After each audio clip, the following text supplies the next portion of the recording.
খেলাপি ঋণের লাগাম টানতে ব্যাংক খাতের সিন্ডিকেট ভেঙে দেওয়া হয়েছে। এবার চ্যালেঞ্জ সুশাসন প্রতিষ্ঠা করা। যেসব ব্যাংক একেবারে ঘুরে দাঁড়াতে পারবে না সেগুলো একীভূত করা হবে, কিন্তু বন্ধ হবে না। এখনও খোঁজা হচ্ছে দেশ থেকে পাচার করা অর্থ গিয়েছে কোথায়। সম্প্রতি লন্ডনে সফরে সময় সংবাদের সঙ্গে একান্ত আলাপে এসব কথা জানিয়েছেন বাংলাদেশ ব্যাংকের governor doctor Ahsan H Mansur. বিস্তারিত জানাচ্ছেন শোয়েব কবির। ধীরে ধীরে মুক্ত হচ্ছে হাসিনা সরকারের আমলে জিম্মি হয়ে পড়া বাংলাদেশের ব্যাংকিং খাত। একই সঙ্গে চলছে গ্রাহকের আস্থা ফিরিয়ে ব্যাংকিং ব্যবস্থাকে স্বাভাবিক করার কার্যক্রম।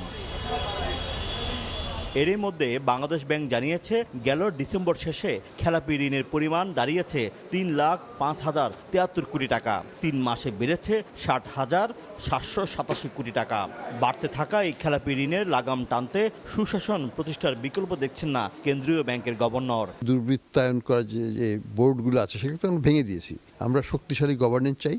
আমি মনে করি যদি গভর্নেন্স ব্যাংকের ভালো হয়, বিনিয়োগগুলো যদি ভালো হয়, আমাদের ওই ব্যাংকগুলো আবার ঘুরে দাঁড়াতে বাধ্য। জানান কোনো ব্যাংকেই বন্ধ হবে না।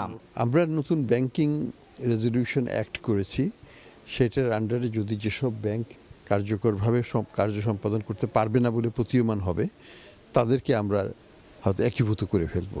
পাচার হওয়া অর্থ কোথায় গিয়েছে তা খুঁজে বের করে দেশে ফিরিয়ে আনার কর্মযজ্ঞ চলছে। ব্যাংক খাতের কোনো তথ্যই গোপন করা হবে না বলেও জানান তিনি। এখন যেটা হচ্ছে যে বিদেশে কি অ্যাসেট ট্রেসিং আছে সেটা আমরা করার চেষ্টা করছি এবং পরবর্তীতে আমরা এটা উদ্ধারের চেষ্টা করব। আমরা যেটা সত্য কথা সেটাই লিখব। কোনো ব্যাংকের পরিচালনা পর্ষদে স্বজনপ্রীতি শঙ্কা দেখা দিলেই তা ভেঙে দেওয়ারও হুঁশিয়ারি দেন বাংলাদেশ ব্যাংকের গভর্নর। যদি এগুলি সঠিকভাবে বাস্তবায়ন হয়, তবে বাংলাদেশের অর্থনীতিতে নতুন মাত্রা সংযোজন হবে। শোয়েব কবির, সময় সংবাদ, লন্ডন।